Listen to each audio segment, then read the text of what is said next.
ലൈംഗിക അതിക്രമ കേസിൽ അന്വേഷണ സംഘത്തിന് മുന്നിൽ നേരിട്ട് ഹാജരാകാൻ സമയം ആവശ്യപ്പെട്ട് പ്രജ്വൽ രേവണ്ണ അഡ്വക്കേറ്റ് മുഖേന നൽകിയ കത്ത് പ്രജ്വൽ എക്സിലൂടെ പുറത്തുവിട്ടു. കേസെടുത്തതിന് ശേഷം ഇതാദ്യമായാണ് പ്രജ്വലിന്റെ ഭാഗത്തുനിന്ന് ഒരു പ്രതികരണം വരുന്നത്.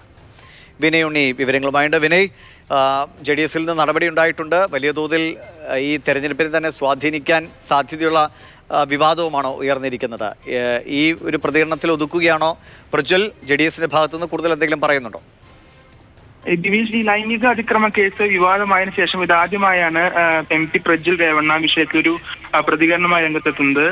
സത്യം വൈകാതെ തന്നെ മറന്നേക്ക് പുറത്തു വരുമെന്ന ഒരു ടാഗോട് കൂടിയാണ് ഈ അന്വേഷണ സംഘത്തിന് മുമ്പിൽ ഹാജരാകാൻ സമയം ആവശ്യപ്പെട്ടുകൊണ്ടുള്ള കത്ത് ഇപ്പോൾ എക്സിലൂടെ പ്രജ്വൽ രേവണ്ണ പുറത്തുവിട്ടിരിക്കുന്നത്. കത്തിൽ പറയുന്ന പ്രധാന ഭാഗങ്ങൾ താൻ ബംഗളൂരുവിൽ ഇല്ല എന്നും ബംഗളൂരിൽ തിരിച്ചെത്താൻ ഏതാണ്ട് ഒരാഴ്ച സമയം 7 ദിവസം സമയമെടുക്കുമെന്നും ആണ് കാണിച്ചിരിക്കുന്നത്. അതുകൊണ്ട് തന്നെ തനിക്ക് അന്വേഷണ സംഘത്തിന് മുമ്പിൽ ഹാജരാകാൻ സമയം വേണമെന്നുമാണ് പ്രജ്വൽ രേവണ്ണ ഈ കത്തിൽ പ്രധാനമായും പറയുന്നത്. അതിനിടെ പ്രജ്വൽ രേവണ്ണ ജർമ്മനിയിലേക്ക് മറ്റും കടന്നു വന്ന വാദങ്ങൾ അംഗീകരിച്ചു, അല്ലെങ്കിൽ ആ വാദങ്ങൾ ഇപ്പോൾ കൂടുതൽ വിവാദമാവുകയാണ്. കാരണം കർണാടക മുഖ്യമന്ത്രി സിദ്ധരാമയ്യ ഈ പ്രജ്വലിന്റെ നയതന്ത്ര പാസ്പോർട്ട് അടക്കം റദ്ദാക്കാൻ ആവശ്യപ്പെട്ടുകൊണ്ട് ഇപ്പോൾ പ്രധാനമന്ത്രി നരേന്ദ്രമോദിക്ക് കത്ത് എഴുതിയിട്ടുണ്ട്.